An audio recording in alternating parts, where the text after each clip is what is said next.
এই সময় কিন্তু দোয়া কবুলের সময়। আমাদের অনেক শহীদ ফ্যামিলি এখানে উপস্থিত হয়েছেন, অনেক আহত যোদ্ধা এখানে উপস্থিত হয়েছেন। আপনারা যারা রাজপথে আন্দোলন করেছিলেন, মা এবং বোনেরা উপস্থিত হয়েছেন, আমাদের তরুণ যুবা ভাইয়েরা উপস্থিত হয়েছেন।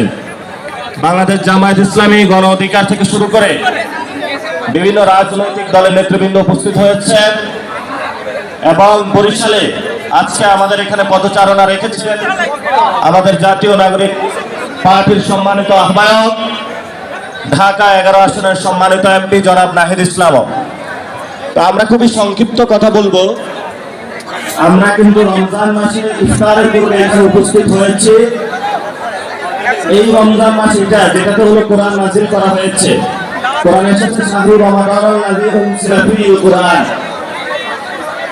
আপনারা যারা আমরা ইসলাম ধর্মে বিশ্বাসী, আমাদের দায়িত্ববোধের জায়গাটা হলো যারা মাইনরিটি আছে তাদের প্রতি আমাদের সহমর্মিতার জায়গা বাড়ানো, তাদের অধিকারগুলো বুঝিয়ে দেওয়া, সমাজে অন্যায় যে অবিচারগুলো হয় সেগুলোর প্রতিবাদে দাঁড়ানো।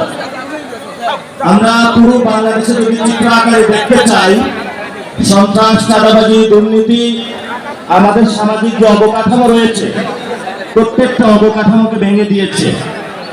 ফলত আমাদের সোশ্যাল যে ইনস্টিটিউশন গুলা সেগুলো হলো দোষে পড়েছে। এই সোশ্যাল ইনস্টিটিউশন গুলো যদি আমরা ঠিক না করতে পারি, আমরা যে স্বপ্নের বাংলাদেশ দেখি, যারা শহীদ হয়েছেন তারা যে স্বপ্নের বাংলাদেশ আমাদেরকে দেখিয়ে গিয়েছেন, যারা আহত হয়েছেন, যারা আপনারা রাজপথে যুদ্ধ করেছিলেন, সেই স্বপ্নের বাংলাদেশ আমরা গঠন করতে পারবো না। এই স্বপ্নের বাংলাদেশ গঠন করার জন্য অন্যতম একটা ইনস্টিটিউশন ফর্ম হলো রিফর্ম অ্যাসেম্বলি, যেটা সংসদে হওয়ার কথা ছিল। আপনারা সবাই গিয়ে ভোট দিয়েছেন, কিন্তু সরকার গণভোটে আমরা যে হায়ের পক্ষে রায় দিয়েছিলাম সেটার পক্ষে দাঁড়াতে চাচ্ছে। তো এটা হলো একটা রোগের সিনড্রোম। কিন্তু মূল যে জায়গাটা সমস্যা সেটা হলো আমরা ভারতীয় আধিপত্যবাদের বিরুদ্ধে দাঁড়িয়েছিলাম। আমরা বাংলাদেশের সার্বভৌমত্বের জন্য লড়াই করেছিলাম। শেখ হাসিনা খুনি যারা আমাদেরকে খুন করেছিল, এই শেখ মুজিব যেই হলো ভারতীয় আধিপত্যবাদের মধ্যে নিয়ে আমাদেরকে দাদা বাবুদের কাছে বাংলাদেশকে বিক্রি করে দিয়েছিল। আপনারা আমরা যুদ্ধ করে ঐক্যবদ্ধভাবে বাংলাদেশ থেকে সেই জায়গা থেকে আমরা টেনে নিয়ে এসেছিলাম। কিন্তু দুঃখের বিষয় হলো নামে ন্যাশনালিস্ট মানে জাতীয়তাবাদী এই দলটি বাংলাদেশকে আবার ভারতীয় আধিপত্যবাদের মধ্য দিয়ে নিয়ে গিয়ে যাচ্ছে বাংলাদেশকে। আমরা তাদের উদ্দেশ্য বলতে চাই, আপনারা যত চেষ্টা করুন নাই কেন, বাংলাদেশের মানুষ ভারতীয় দাস হিসেবে জীবন যাপন করতে রাজি নয়। জাতীয় নাগরিক পার্টি এনসিপির বর্ষপূর্তির ধারাবাহিকতায় ৮ বিভাগে ইফতার মাহফিল আয়োজনের অংশ হিসেবে বরিশালে অনুষ্ঠিত হল ইফতার মাহফিল। বরিশাল অঞ্চলের এনসিপি নেতাকর্মী সহ বিভিন্ন স্তরের আমন্ত্রিত অতিথিদের নিয়ে এই ইফতার মাহফিলের আয়োজন করা হয়। এতে উপস্থিত ছিলেন এনসিপির আহ্বায়ক নাহিদ ইসলাম এবং মুখ্য সমন্বয়ক নাসির উদ্দিন পাটোয়ারি। এখানে উপস্থিত আছেন আমাদের সবার সম্মানিত আহ্বায়ক জনাব নাহিদ ইসলাম এবং উপস্থিত থাকবেন আমাদের কেন্দ্রীয় কমিটির মুখ্য সমন্বয়ক নাসির উদ্দিন পাটোয়ারি সহ কেন্দ্রীয় নেতৃবৃন্দ। আজকে আমরা এখানে এই ইফতার মাহফিলে বিভিন্ন গণ্যমান্য ব্যক্তি, সাংস্কৃতিক ব্যক্তিত্ব, সামাজিক ব্যক্তি, রাজনৈতিক ব্যক্তি তাদেরকে ইনভাইট করেছি, আমাদের সাংগঠনিক লোকজনকে ইনভাইট করেছি। আমরা এই ইফতার মাহফিলের মাধ্যমে একটা গেট টুগেদার করতে চাই। আমরা যে নতুন বাংলাদেশ করতে চাই, সে বাংলাদেশের বার্তা এখান থেকে আমরা দিতে চাই। রমজান মাস পবিত্রতা, এই যে পবিত্রতার মাস, আত্মশুদ্ধির মাস, এর মধ্যে দিয়ে আমরা দেশপ্রেমে উৎসাহিত হয়ে আগামী বাংলাদেশ করার জন্য আমরা একটা প্রত্যয় নিয়ে এখান থেকে যেতে চাই। তো ভূতপূর্ব একটা আয়োজন, স্বাভাবিকভাবেই এটা খুবই খুশি লাগার কথা বরিশালের কমিউনিটির জন্য। আমাদের প্রতিষ্ঠা বার্ষিকী গেছে 28শে ফেব্রুয়ারি। তারপরে আপনারা জানেন যে 10টা বিভাগীয় শহর, মানে একটা এখন ঘোষিত বিভাগ এবং 2টা সম্ভাব্য যে বিভাগ কুমিল্লা ফরিদপুর, আমাদের 10 দিন ব্যাপী কর্মসূচি চলছে 1 বছর পূর্তি। সেই হিসেবে আজকে আমাদের বরিশাল বিভাগীয় এনসিপি পরিবারের বিভাগীয় ইফতার, এখানে সমস্ত রাজনৈতিক দল, সুশীল সমাজ, সাংবাদিক শ্রেণী, কমিউনিটি লিডারগণ, বিভিন্ন আমাদের কেন্দ্রীয় নেতৃবৃন্দ তো আছেই। আমাদের 24-এর গণ আন্দোলনের অন্যতম নেতা এবং 1 নম্বর ঘোষক নাহিদ ইসলাম, সদস্য সচিব আক্তার হোসেন, দক্ষিণাঞ্চলের মুখ্য সংগঠক আমাদের ক্যাপ্টেন সিংহ পুরুষ হাসনাত আবদুল্লাহ, তারপরে সার্জিস আলম, বর্তমানে আলোচিত মুখ নাসিরুদ্দিন পাটোয়ারি, সবাই থাকবেন ইনশাআল্লাহ।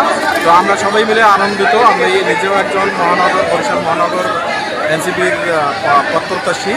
তো আমরা খুশি আর কি, সব মিলে আনন্দঘন একটা দিন আমরা উদযাপন করতে যাচ্ছি ইনশাআল্লাহ সবার সহযোগিতায়। ধন্যবাদ।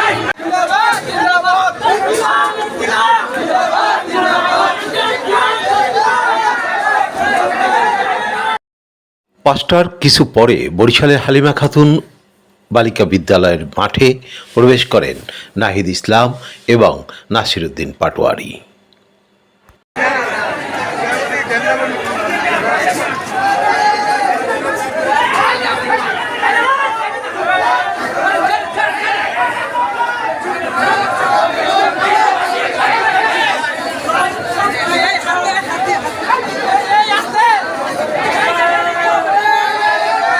হালিমা খাতুন বিদ্যালয়ের পরিপূর্ণ মাঠে সামিনা বিছিয়ে বসার আয়োজন ছিল।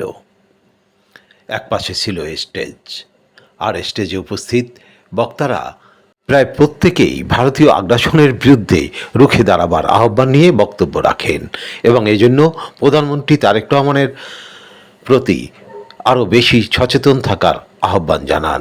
তারা বলেন, তারেক রহমানের চারপাশে ভারতীয় ষড়যন্ত্রকারী বোধ পেতে আছে। এ সময় নাসিরুদ্দিন পাটোয়ারি তার বক্তব্যে বলেন, এজন্য তারেক রহমানকে আমরা অনুরোধ করব, আপনি যেভাবেই ক্ষমতায় আসুন না কেন, ভারতের সাথে হয়তো চুক্তি করে এসেছেন, এখন তো ক্ষমতায় অধিষ্ঠিত হয়েছেন, এখন একটু চুক্তিটা ভঙ্গ করে দেন। যদি আপনাকে ক্ষমতায় থাকতে হয় ভারতের সাথে নয়, বাংলাদেশের মানুষের সাথেই থাকতে হবে ইনশাআল্লাহ। আপনাকে রিফর্ম অ্যাসেম্বলি গঠন করতে হবে। 12 তারিখে সংসদ অধিবেশন বসতেছে।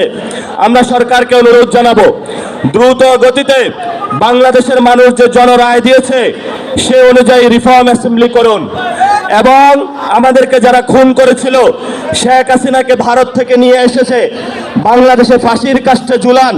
তাহলে আমরা বুঝতে পারবো আপনি শহীদ জিয়াউর রহমানের ছেলে, না হলে আপনার সেই জায়গাটা ভরসা পাবো না।